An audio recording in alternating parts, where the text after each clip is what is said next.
ஒருவர் தன்னிடம் உள்ள தொகையில் 1/3 பங்கு தொகையை 7% வட்டியிலும் 1/4 பங்கு தொகையை 8% வட்டியிலும் மீதி தொகையை 10% வட்டியிலும் முதலீடு செய்து இறுதியில் அவருக்கு ரூ 561 கிடைத்ததில் அசல் தொகையை காண கேட்கிறாங்க.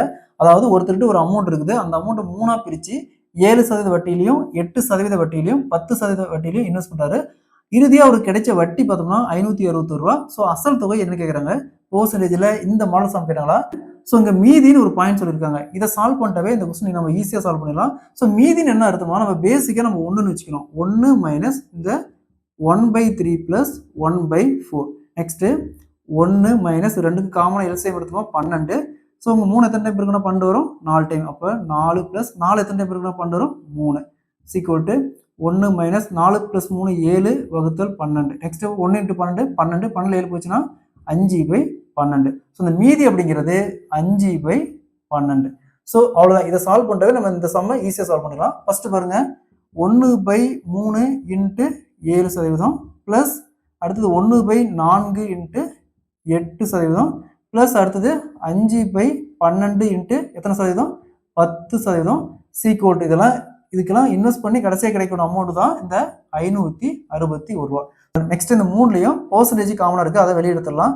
பர்சன்டேஜ் வெளியே எடுத்துட்டோமா இங்கே என்ன வரும், 7/3 வரும்.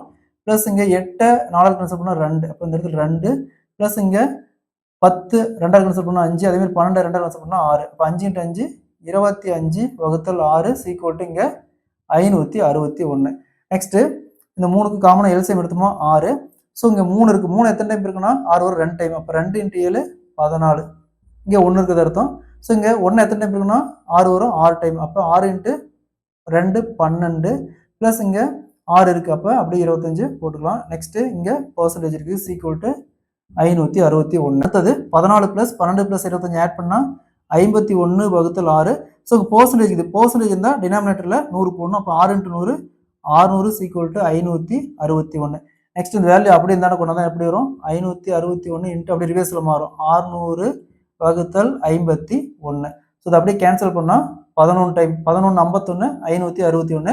ஸோ 11 இன்ட்டு 600 6600 ரூபா. அசல் பார்த்தோம்னா அசல் தொகை 6600 ரூபா. இந்த அமௌண்ட் தான் 3ஆ பிரித்து 7%, 8%, 10% இன்வெஸ்ட் பண்ணியிருப்பாரு.